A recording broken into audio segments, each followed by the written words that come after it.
Hey, today's review is on a Lufkin long tape. This is a 100-foot tape measure.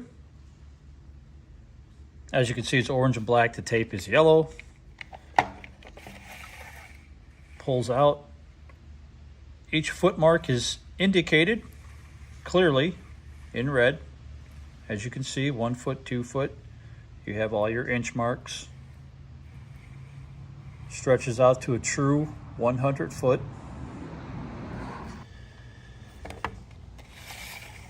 Tape pulls out very easily. As you can see, the handle turns. To recoil it,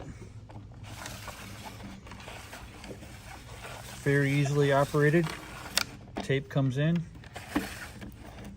It has a latch on the bottom to hook onto a piece of wood, piece of steel, edge of a roof.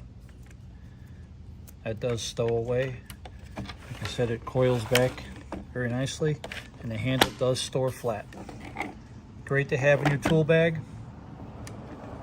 Good for any garage. The Lufkin 100-foot long tape. Give it a positive review. Thumbs up.